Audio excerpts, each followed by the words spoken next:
Saif Ali Khan Leelavathi hospital నుంచి discharge అయ్యారు. డాక్టర్లు వారం రోజులు బెడ్ రెస్ట్ అవసరమన్నారు. పరామర్శలకు ఎవరూ రావద్దని సూచించారు. వస్తే ఇన్ఫెక్షన్ సోకుతుందని అన్నారు. నిందితుని రహస్య ప్రాంతంలో విచారిస్తున్నారు. సీన్ రీకన్స్ట్రక్షన్ కోసం సైఫ్ ఇంటికి తీసుకెళ్లారు. దుండగుడి దాడిలో తీవ్రంగా గాయపడిన బాలీవుడ్ నటుడు సైఫ్ అలీ ఖాన్ ముంబైలోని లీలావతి ఆసుపత్రి నుంచి డిశ్చార్జ్ అయ్యారు. ఆయన కోలుకునేందుకు కొంత సమయం పడుతుందని వైద్యులు చెబుతున్నారు.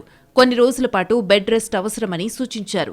సైఫ్ని పరామర్శించేందుకు ఎవరూ రావద్దని కుటుంబ వైద్యులు సజెస్ట్ చేశారు. ఎందుకంటే పరామర్శల వల్ల సైఫ్కు ఇన్ఫెక్షన్ సోకే అవకాశముందని అంటున్నారు. జనవరి 16న తెల్లవారుజామున బాంద్రాలోని శరణ్ హౌసింగ్ సొసైటీలోని సైఫ్ ఫ్లాట్లోకి చోరీ కోసం వచ్చిన దుండగుడు సైఫ్ మీద కత్తితో దాడి చేశాడు. ఈ అటాక్లో సైఫ్ తీవ్రంగా గాయపడ్డారు. వెన్నులో కత్తి దిగి విరిగిందే. మెడపైన గాయాలయ్యాయి. ఆ వెంటనే సైఫ్ను లీలావతి ఆసుపత్రికి తరలించారు. సర్జరీ చేసి కత్తిని తొలగించిన డాక్టర్లు సైఫ్కు ప్రాణాపాయం లేదని చెప్పారు. ఐసీయూ నుంచి జనరల్ వార్డుకు షిఫ్ట్ చేసి ఆ తర్వాత డిశ్చార్జ్ చేశారు.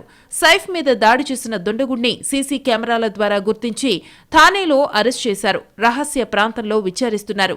సీన్ రీకన్స్ట్రక్షన్ కోసం నిందితుడిని సైఫ్ ఇంటికి తీసుకెళ్లారు. బంగ్లాదేశ్ నుంచి అక్రమంగా వచ్చిన నిందితుడు మారు పేర్లతో సంచరించాడు. కేవలం చోరీ కోసమే వచ్చాడా లేదంటే పక్కాగా హత్యకు ప్లాన్ చేశాడా అన్నది విచారణ తరువాత తేలుతుంది.